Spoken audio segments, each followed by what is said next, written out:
Hello everyone, welcome back to miss morning news.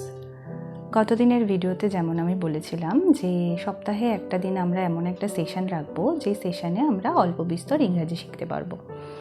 ইংরেজি ঠিক শেখা নয়, ইংরেজি বলার প্র্যাকটিস করা। কারণ বেশিরভাগ ক্ষেত্রেই আমরা মেয়েরা, আমরা মহিলারা এমন একটা সিচুয়েশনে পড়ে থাকি যেখানে আমাদের ইংরেজি চর্চা করার জায়গা খুব একটা থাকে না। যাতে কি হয় যে আমরা অনেক ইংরেজি ফ্রেজেস জানি, অনেক ইংরেজি সেন্টেন্সেস জানি, কিন্তু সেগুলো আমরা যখন ইউজ করতে যাই ল্যাক অফ কনফিডেন্সে ভুগে আমাদের সেন্টেন্স কনস্ট্রাকশনটা একটু ভুল হয়ে যায়। তো আমি ঠিক করেছি আমি কিছু অ্যাডভান্স কিন্তু ডেইলি বেসিসে ব্যবহৃত হয় এরকম কিছু সেন্টেন্সেস বলবো, আর তোমরা রিপিট করবে আমার পরে, যেটাকে বলে শ্যাডোয়িং। এতে কি হবে, আমি যখন সেই সেন্টেন্সটা বলছি তুমি আমার টোনটাকে কপি করছো এবং সেটাকে বলছো, বলার ফলে তুমি বুঝতে পারছো যে এই সিচুয়েশানে গেলে এই টোনে এই সেন্টেন্সটাকে আমি ইউজ করতে পারি কনফিডেন্টলি। এবং ভীষণ ইম্পর্ট্যান্ট যেটা ব্যাপার সেটা হলো রিপিট করতে হবে। তুমি আমার পরে যদি আমার বলা সেন্টেন্সটাকে রিপিট করো আমার টোনে, আসতে বলো, সবার সামনে যদি না বলতে পারো প্রাইভেট কোনো টাইমে বলো, যে সময় তোমার আশেপাশে কেউ নেই বা যে সময় তুমি কনফিডেন্টলি কথা বলতে পারবে আমার কথা শুনে, সেই রকম একটা সিচুয়েশানে গিয়ে বলো, কিন্তু বলো আমার পরে তুমি সেটাকে রিপিট করো। তাহলেই খুব তাড়াতাড়ি আমি এশিওর করতে পারি খুব তাড়াতাড়ি তোমরা নিজেদের কনফিডেন্সটাকে বুস্ট আপ করতে পারবে এবং ডেইলি বেসিসে বেশ কিছু ইংরেজি কথা বলতে পারবে। সকালের কাজগুলোকে যদি আমরা ন্যাচারাল ইংরেজিতে বলতে চাই তাহলে কী ধরনের সেন্টেন্সেস ইউজ করতে পারি? যেমন ধরো আমি রান্না করছি, কেউ তোমাকে ফোন করলো, তুমি কি উত্তর দেবে? তুমি রান্না করছো আর সেই সময় তুমি ফোনটা ধরতে পারছো না, বা ধরছো কিন্তু কথা বলার সময় নেই, তুমি কি বলবে? I am in the middle of cooking right now, I will call you later বা ইন আ ওয়াইল। একদম ক্লিয়ার। আবার বলো, I am in the middle of cooking right now, I will call you later বা in a while. Let's repeat, I am in the middle of cooking right now, I will call you later বা in the next sentence is আমি সবার জন্য বা সকলের জন্য breakfast বানাচ্ছি, মানে সকালের খাবার বানাচ্ছি। কি বলবে? I am preparing breakfast for everyone. I am preparing breakfast for everyone. আমার সাথে রিপিট করো, তাহলে কনফিডেন্সটা একটু বাড়বে।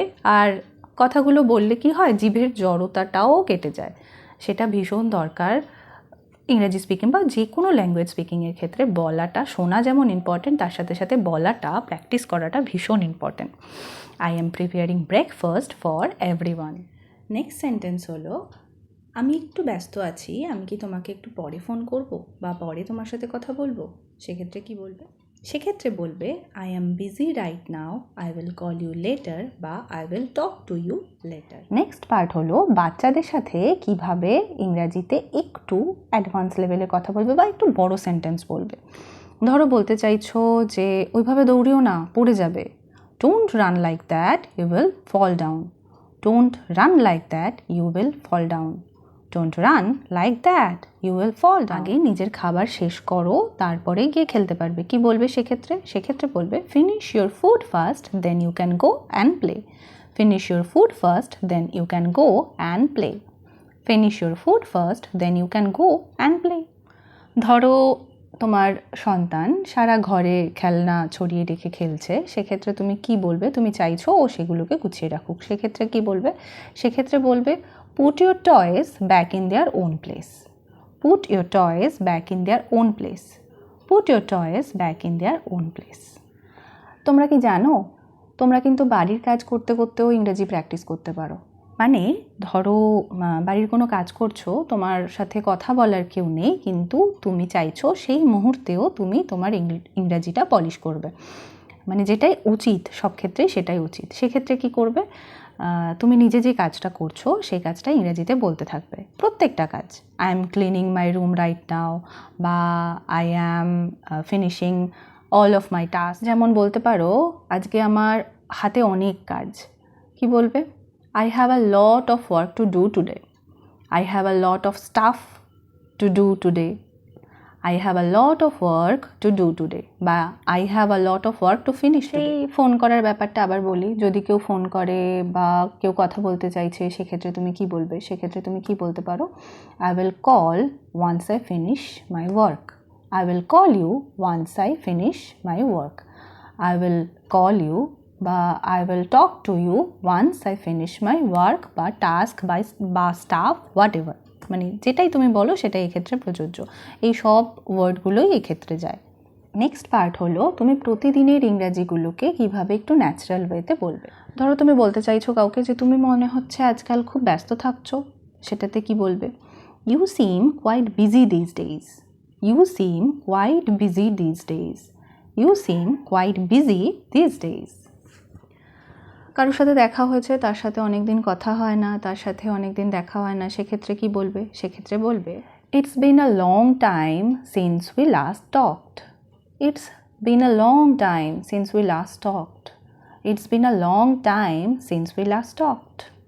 আজকের দিনটা ভীষণ ব্যস্ততার মধ্যে দিয়ে কাটলো। কি বলবে? It has been a very long day today.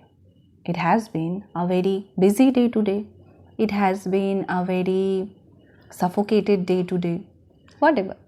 অনেকেই আমরা ইংরেজি বুঝি, ইংরেজি ছোটোখাটো কথা বা শব্দ বলতেও পারি, কিন্তু যখন সেটা সেন্টেন্সে বলতে হয় সেক্ষেত্রে আমাদের কনফিডেন্স ল্যাক করে যায়।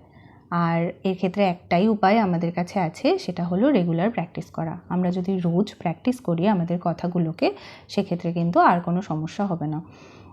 যেমন যেটা আমি আগেও বললাম যে যখনই কোনো কাজ তুমি করছো সেটাকে ইংরেজিতে মনে মনে ভাবো, কোনো গ্রামারের কথা ভাববে না আমি কি ভুল করছি।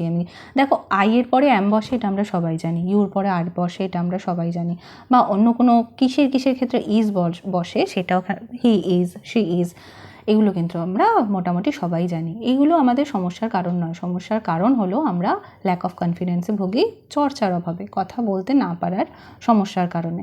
আর তুমি যদি রেগুলার ঘরের যে কোনো কাজ করছো, কোথাও যাচ্ছ, কিছু রাখছো, কিছু তুলছো, বাচ্চার সাথে কথা বলছো, সে যাই হোক না কেন সেটা যদি মনে মনে ইংরাজিতেই বলতে থাকো, কাউকে দরকার নেই। মানে যেমন আমরা ভীষণভাবে শুনি সারাউন্ডিংটাকে ইংলিশ বেসড করলে খুব তাড়াতাড়ি হয়, একদম তাই হয়, কিন্তু আমাদের পক্ষে তো সেটা পাওয়া সম্ভব না। কে আমাদের সাথে সারাদিন ইংরাজিতে কথা বলবে? তার থেকে ভালো কি আমরা নিজেরা সারাদিন মনে মনে সেটা বললাম, বা আয়নার সামনে একটু একটু করে প্র্যাকটিস করলাম, যে সময় কেউ নেই সেই সময় সেগুলো বললাম, তাহলে কি হবে? ইংরেজিটা খুব তাড়াতাড়ি আমাদের সড়গড় হয়ে যাবে, আমরা বলতে পারবো। আজকের ভিডিওটা তাহলে এখানেই শেষ করছি। আজকে ছিল একটা ইংরাজি সেশন, যেখানে আমরা ছোট ছোট কিছু সেন্টেন্সেস শিখলাম, আর যার ফলে কি হলো, আমরা এই যে প্র্যাকটিস করলে তোমরা আমার সাথে, যেটাকে বলে শ্যাডোয়িং, এই প্র্যাকটিসটা করার ফলে তোমরা একটুখানি কনফিডেন্স পেলে, জাস্ট একটুখানি কনফিডেন্স পেলে। আজকে আমি আশা করি পরের সপ্তাহে যখন আমরা আবার একটা নতুন ক্লাস করব, আবার একটা নতুন সেশন রাখবো, অন্য কোনো বিষয়ে কথা বলবো, সেই সময়টা তোমরা আরও বেশি, আমার মনে হয় তোমরা কনফিডেন্স বিল্ড আপ করতে পারবে। আমি নিজেই যেহেতু ক্যামেরার সামনে প্রথম নিজেই কথা বলছি, আর এই ফ্রন্ট ক্যামেরাতে কাজ করলে খুব সমস্যা হয়, নিজেকে দেখে দেখে কথা বলতে হয়, তো এমনি নার্ভাসনেস এসে যায়। তো আমি নিজেও তোমাদের সাথে শিখছি, যে কারণে চ্যানেলটার নাম মিস মর্নিং নিউজ, যে কারণে কমিউনিটিটা মাদার্সদের কমিউনিটি, যে কারণে কমিউনিটিটা মেয়েদের কমিউনিটি। আমরা নিজেরা আস্তে আস্তে slowly will grow together. Tata.